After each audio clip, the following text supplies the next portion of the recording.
Au nom de Dieu, salutations Victorius Céleste, ouvrage, une immigration arabe dans l'Afrique du Nord entre l'époque de Jésus-Christ et celle de Mohammed.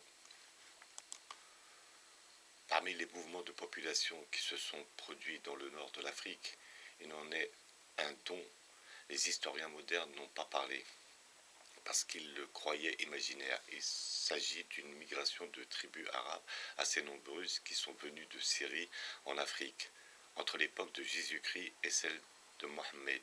L'hésitation des modernes se comprend au premier abord. On ne peut admettre que les nomades aient pu traverser l'Égypte sans l'autorisation des Romains, et l'on ne voit pas de raison pour que ceci l'ait permis. De plus, les récits qu'ont laissés sur cette immigration les historiens arabes ont été si étrangement accouplés par eux à des légendes relatives au premier temps de leur histoire que ces adjonctions singulières ont déroulé la critique contemporaine et lui ont fait rejeter en bloc tout l'ensemble de ces narrations comme un amas d'erreurs ridicules et d'anachronismes révoltants. Cette résolution des modernes a été trop précipitée et nous a caché des faits d'intérêt véritable et de nature, croyons-nous, à modifier bien les opinions hâtives, si l'on examine en effet avec attention ces récits invraisemblables en leur ensemble. On y reconnaîtrait facilement les traces d'une soudure faite après coup, qui a réuni deux narrations d'ordre très différents, et si l'on étudie ensuite ces deux parties séparément, on s'aperçoit vite que si la première se rapporte au peuplement antique de l'Afrique du Nord, la deuxième au contraire a trait à l'époque romaine et à des faits encore présents dans la mémoire de ceux qui les racontaient. La réalité de ces derniers faits d'ailleurs se trouve, quand on les examine, avoir bien d'autres garants que la parole souvent menteuse des historiens arabes de l'époque. On la voit presque partout confirmée par les historiens grecs et latins contemporains de ces faits eux-mêmes. Et les récits de ces écrivains servent eux-mêmes souvent à éclairer bien des détails laissés obscurs par les traditionalistes indigènes. La cause elle-même de cet accouplement des légendes antiques à des légendes nouvelles est d'ailleurs facile à reconnaître. Elle consiste dans une méprise faite au IIe siècle de l'Hégire par Ben el-Kelbi sur le sens du mot berbère. Ce savant, qui n'était pas allé en Afrique et ne pouvait s'éclairer des souvenirs locaux du pays, imagina un jour d'appliquer le nom de berbère à l'ensemble des indigènes africains établis dans le pays avant l'invasion arabe.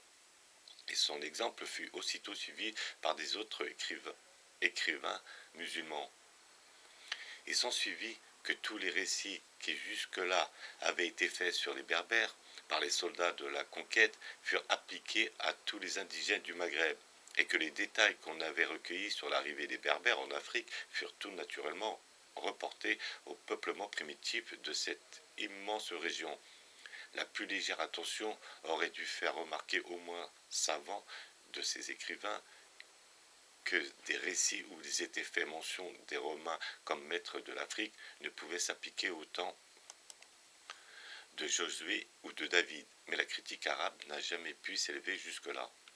La vérité est que le nom de berbère dans les récits originaux de la conquête n'avait pas du tout cette signification étendue et qui désignait seulement les nomades païens du culte du veau d'or, nouvellement sortis de leur désert à l'exclusion des habitants civilisés du Tel, sans préciser que les conquérants arabes n'avaient fait d'ailleurs qu'emprunter aux Romains.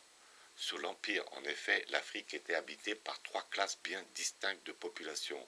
La première était formée par les agents du gouvernement central, gouverneurs, magistrats, employés, intendants, généraux et soldats. Dans le langage usuel, c'était à cette classe d'individus qu'on réservait le nom de Romains.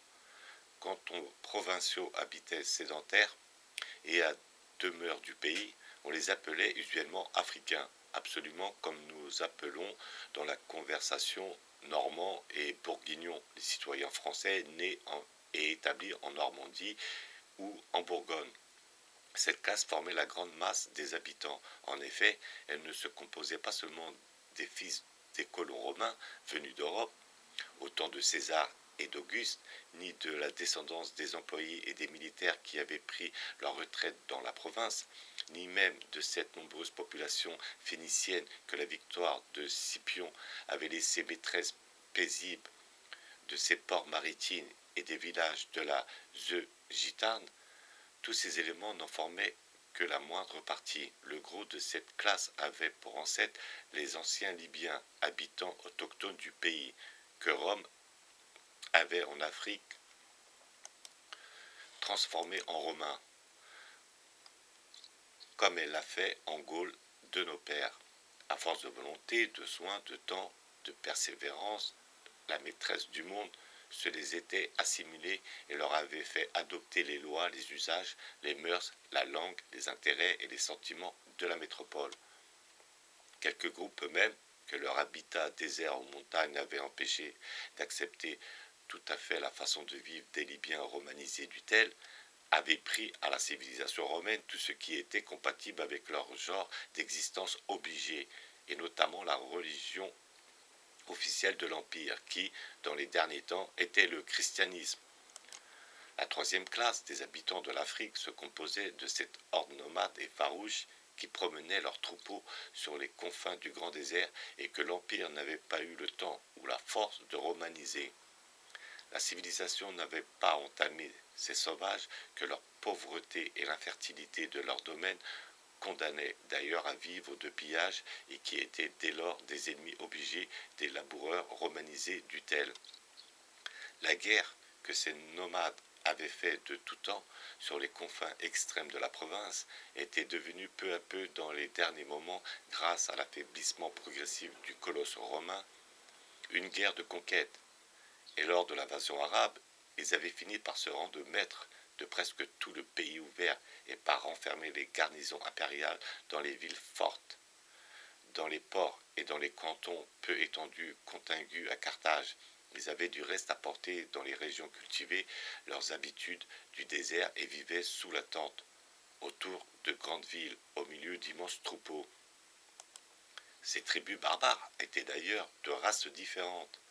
Celle de l'Ouest d'origine Gétule, celle du centre juive de la nation, celle de l'Est se disait, et comme on le verra, était réellement arabe. Les premières adoraient les idoles, les secondes suivaient le culte juif épuré, tel que le Zorobabel et Esdras l'avaient rapporté de la captivité de Babylone. Les troisièmes enfin avaient une religion nationale analogue à l'ancien culte israélite du veau d'or, religion qui était celle des taureaux divins. Quant à la date de l'arrivée de ces peuples en Afrique, les Gétules y étaient autochtones. Les Juifs y avaient été transportés par Ptolémée Soter. Et pour les Arabes, ils y avaient été amenés par cette immigration récente dont nous voulons, dans cet article, fixer la nature et la date. Les Romains, qui se préoccupaient peu de diversité, confondaient sous une seule qualification ces ennemis de l'Empire et les nommaient tous barbares.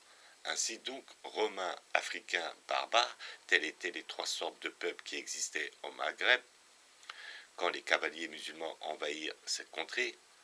Entendant employer par ces trois expressions, ces étrangers les adoptèrent tout naturellement dans leur rapport avec les habitants eux-mêmes et aussi dans leur récit de la conquête, et leur donnèrent toutefois des formes appropriées au génie de la langue, celle de Rome, Athalique et berbère, le nom de Rome s'appliquant aux agents du gouvernement romain établi à Constantinople, le mot de Athalique aux provinciaux civilisés et chrétiens, le mot de berbère aux nomades païens qui venaient de dépouiller l'Empire de ses domaines. Ces divers sens sont nettement fixés par plusieurs passages tirés des annales du 1er siècle de l'Hégire.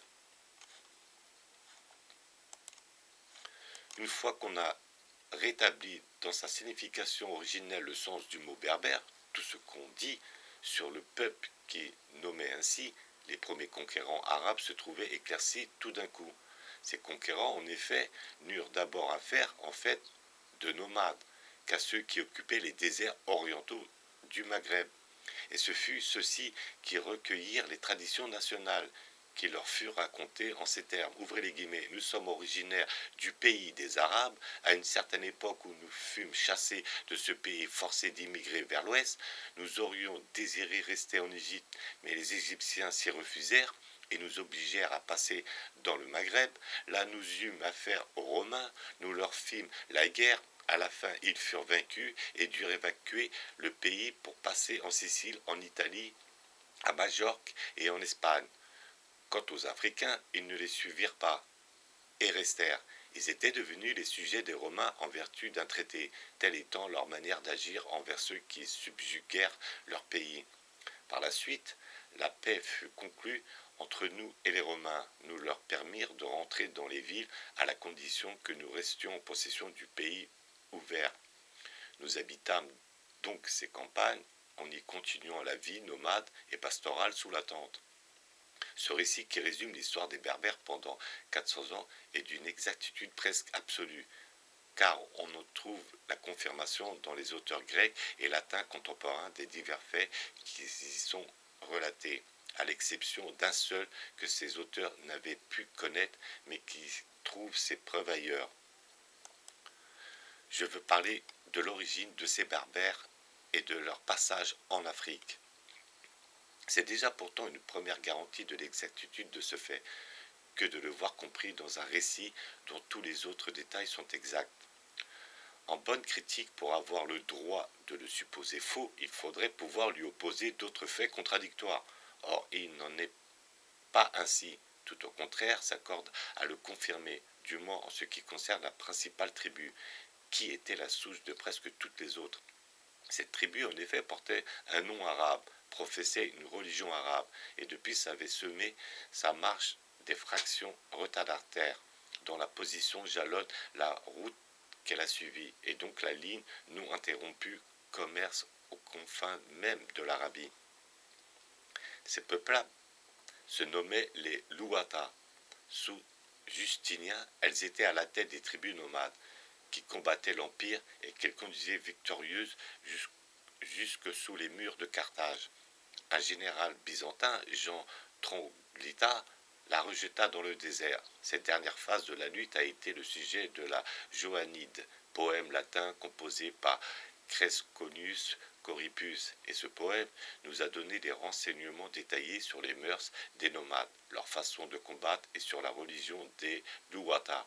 Les indications qu'il a pu recueillir sur ces derniers points sont surtout précieuses en ce qu'elles révèlent entre cette religion et l'ancien judaïsme des analogies si frappantes qu'il faut bien lui accorder une origine commune avec le culte du veau d'or et avec les autres religions taréchites qui prirent naissance en ce même temps que celui-ci. Or, les orientalistes sont d'accord sur l'époque et les conditions dans lesquelles se sont formées ces croyances. Ouvrez les guillemets. Quand les tribus descendues de Taré, nous apprennent-ils, quittèrent au temps d'Abraham les rives de l'Euphrate pour les déserts de Syrie, elles étaient idolâtres, peut-être fétichistes, mais quand elles se furent rapprochées par la Phénicie, elles adoptèrent les idées religieuses des Cananéens. Or, ceux-ci adoraient en principe le soleil comme source de la chaleur et de la vie universelle, chef des armées célestes, formé par les légions des étoiles, et lui accordaient en outre les attributs d'un Dieu unique, infini, éternel, etc., etc., maître souverain du ciel et de la terre. Mais en fait, beaucoup de ces peuples n'avaient pu élever leur intelligence jusque-là, conception de cette immensité. Et cela rendait leur culte en particulier à quelqu'un des attributs ou à quelqu'une des manifestations physiques de ce Dieu soleil dont leur esprit grossier avait fait autant de divinités distinctes. À leur imitation, chaque tribu taréchite se choisit aussi dans le panthéon cananéen un protecteur spécial, tout en reconnaissant d'ailleurs la réalité et la puissance des autres dieux qui protégeaient les peuplades voisines. Pour la masse des Israélites, en effet, telle était la nature de leur Dieu Jéhovah, à part quelques familles où s'était conservée la notion du Dieu unique, universel, révélé par Dieu lui-même à Abraham, le gros du peuple ne voyait dans l'Éternel qu'un Dieu de la même essence que le Moloch des Ammonites et les Camos des Moabites, plus puissants seulement que ses congénères. Par la suite des temps, à cause d'une famine, nous apprend la Bible, ces tribus se rapprochèrent de l'Égypte et restèrent plusieurs siècles dans son voisinage. Là, sous l'influence des pratiques religieuses qui régnaient dans la vallée du Nil, elles donnèrent chacune à leur dieu la forme que les pharaons croyaient être celle d'Amon-Ra, leur divinité principale, celle d'un jeune taureau. Les Israélites eux-mêmes attribuèrent cette forme à leur dieu Jéhovah. On le vit bien dans le désert. Pendant une absence de Moïse, quand la multitude de força Aaron à fabriquer un veau d'or pour qu'elle l'adorât. On le vit bien encore plusieurs siècles plus tard, quand, pour écarter les 10 tribus du temple de Salomon, Jéroboam fit élever dans les cités de Dan et de Béthel ces 2 taureaux d'or auxquels tout Israël rendit un culte pendant 200 ans, jusqu'à la ruine de Samarie. On ne peut douter culte taréchite n'ait été aussi l'histoire de la religion des taureaux divins, qui leur est si semblable et que, comme les autres, elle ne se soit formée jadis au contact de Canaan et modifiée au contact de l'Égypte. Or, comme tous les peuples qui ont pu subir alors ce double contact ont tous été des taréchites, il en résulte que les Louata, par cela seuls qui suivaient cette religion, descendaient forcément de quelques-unes des tribus taréchites et plus probablement l'une des peuplades de cette race qui existait dans les temps relativement modernes, à la naissance de Jésus-Christ.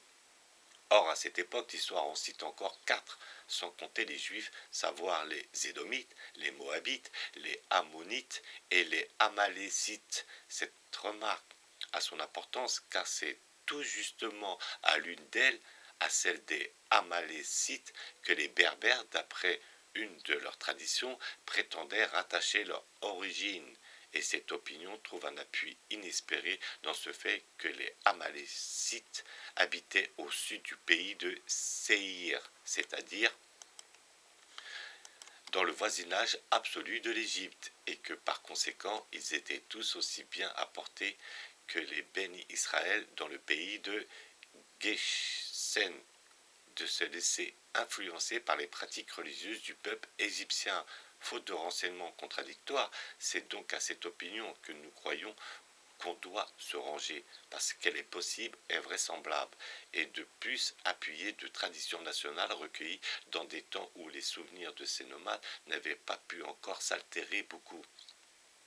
Le nom des Louata, d'ailleurs, est de nature à confirmer leur origine arabe, car ils appartiennent lui-même à la langue arabe, étant l'ethnique du nom propre Loua, que leur filiation généalogique attribuée à 2 de leurs ancêtres. Ce nom se retrouve aussi plusieurs fois dans l'histoire anté-islamique des Arabes. Il revêt même une certaine notoriété pour avoir été celui d'un des aïeux du prophète Mohammed.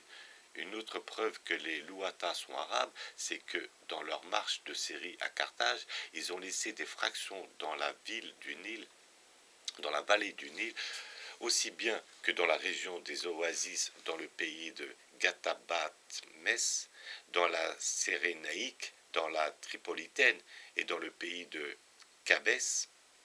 S'ils eussent été originaires de l'Afrique, ils auraient bien pu, dans leur migration, laisser ces traces vivantes de leur passage dans les derniers pays que je viens de nommer.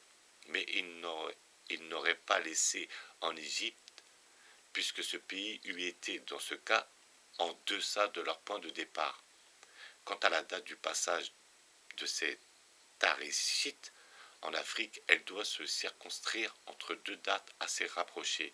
D'une part, on sait que les Louata existaient en Afrique, du temps de l'empereur Antonin, puisque le géographe Ptolémée les y a signalés sur des confins occidentaux de l'Égypte. D'autre part, les détails que nous ont tour à tour donné Hérodote, Théodore, Mélas, Strabon, Pline, Denis le Périgète sur la Libye orientale, nous démontrent que les taureaux divins n'y recevaient pas de culte de leur temps et que par conséquent il n'existait pas encore de tribu taréchite. Il en résulte donc que ce fut entre le règne de Néron et celui d'Antonin que les Louatars pénétrèrent en Afrique. On pourrait s'étonner, il est vrai que les Romains, alors à l'apogée de leur puissance, leur aient laissé passer le Nil. Mais cet étonnement cessera si l'on remarque qu'il s'est produit dans ces périodes deux événements d'ailleurs sans relation commune, dont l'un a eu pour résultat de refouler violemment l'isthme de Suez sur l'Égypte une grande quantité de tribus nomades et dont l'autre a dû inspirer aux Romains le désir d'appeler dans les déserts de la Libye orientale toutes les tribus nomades qui voudraient s'y installer. Le premier de ces événements est la célèbre invasion Hasdite, résultat du Sil-Arim. Le second est l'extermination par les Romains des tribus juives de la Cyrénaïque, eurent lieu le premier au commencement du règne de Trajan, l'autre à la fin de ce même règne. Chacun sait que la première ère nationale des Arabes a pour nom le Sil-Arim. Ces mots signifient l'inondation de la digue. On raconte en effet qu'à une certaine époque, le barrage qui retenait dans un lac toutes les eaux du Maghreb, région de l'Arabie heureuse, se rompit et inonda tout le pays. En prévision de ce désastre, les Hasdites, habitants du Maghreb, avaient quitté en masse leur demeure et s'étaient peu après dispersés dans toutes les directions et surtout vers le nord. Quoi qu'il en soit, des causes réelles de cette migration, il est certain qu'à l'époque du Sil-Arim, les tribus kélanides de Yémen se soulevèrent contre les rois Himyarites de Saba, leur enlevèrent la suzeraineté qu'ils avaient gardée jusque-là sur les Arabes du Sud, et se précipitèrent ensuite sur le nord, en entraînant ceux-ci avec eux.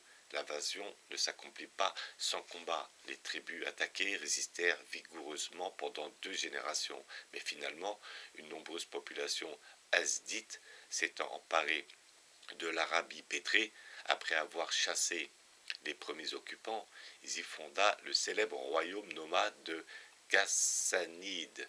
On devine ce que purent devenir lors de leur expulsion les tribus voisines de l'isthme de Suez refoulées par les envahisseurs. Elles durent évidemment profiter de cette issue naturelle pour échapper à la ruine et chercher un refuge dans la longue bande de désert qui borde à l'est le grand fossé du Nil.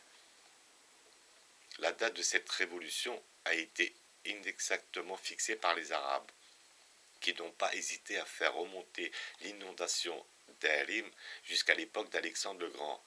Mais des calculs récents basés sur des synchronismes divers l'ont ramené à une époque plus moderne, à 50 années près, pour lesquels ils diffèrent. Nos orientalistes sont d'accord pour placer le Sil-Arim à la fin du 1er siècle de notre ère.